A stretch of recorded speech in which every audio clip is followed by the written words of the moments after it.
Baada ya kimya cha muda mrefu, makamu mwenyekiti wa kamati ya kudumu ya bunge ya hesabu za serikali PAC Aishi Hilal hatimaye sasa anasema kwamba sakata la Lugumi limerejeshwa tena kwenye mikono yao baada ya taarifa ya CAG. Kia taarifa CAG ambayo tunatafuta nafasi sasa ili tuweze kuifanya kazi, na kawaida ripoti yetu huwa tuingize bunge hili, tunaingiza bunge lijalo na bunge la mwezi wa 10 nafikiri ndio tutaingiza ripoti yetu.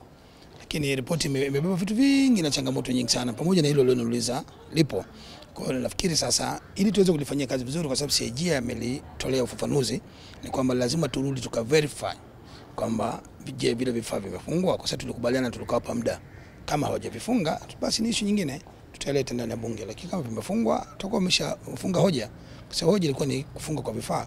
Sasa CAG katuletea tena ripoti ikasema kwamba vifaa bado havijafungwa, lakini sasa hatujaviona. Kama kamati, kwa sababu kuna kamati ndogo ambayo mimi binafsi niliunda, ile kamati itarudi kwenda kuona je, yale ambayo waliyakuta yamebadilika. Lakini nilipomhoji, je, kutaendelea kuwa na usiri katika hili, Aishi akasema la, wanahabari watajua kinaga ubaga ndani ya kile ambacho kitaendelea juu ya sakata Lugumi. Tukusema tulificha kila kitu. Sisi ndio tulifufua jambo hilo. Kwa hiyo tukisema tukuambia tunafanya makosa. Sisi ndio tulisema, na bahati mbaya tulisema kwamba ilikuwa ni vituo 14 tu ndio vimefungwa. Kwa hiyo CAG ameleta ripoti sasa nyingine kwamba katika vituo vile bado vituo kadhaa. Kwa hiyo naomba ni mtupe nafasi ili tunapoanza kuipitia ripoti ya CAG kuifanya kazi, yale mapungufu ambayo tutayakuta, naomba tuahidi kabisa wananchi kwamba tutayafanyia kazi, kwa sababu ndio wajibu wetu sisi, ndio wajibu wa bunge, na sisi bunge kama kamati ndio tunawakilisha bunge zima. Kwa ni vizuri yale ambayo tunapata kutoka kwa CAG basi tukaweza kuyafanya kazi. Kwa mimi naamini kabisa kwa yale yote ambayo tumeyaona, yale yote ambayo CAG ameona, na mengine tuliagiza sisi. Kwa hiyo na wengine tuliwapa nafasi ya wao wametekeleza au wamefunga hoja. Kwa hiyo kama hoja haijafungwa bado kamati ina uwezo wa kuhoji.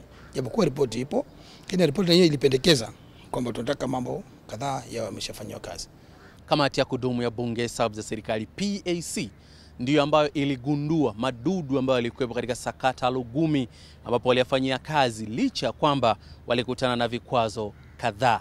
Lakini sasa swali ni kwamba je, lini mambo yatakuwa bayana na hatimaye kujulikana ukweli uliopo katika sakata hili? Ni swala la muda pekee ndilo ambalo litakaloamua. Nurdin Selemani, Azam News, Dodoma.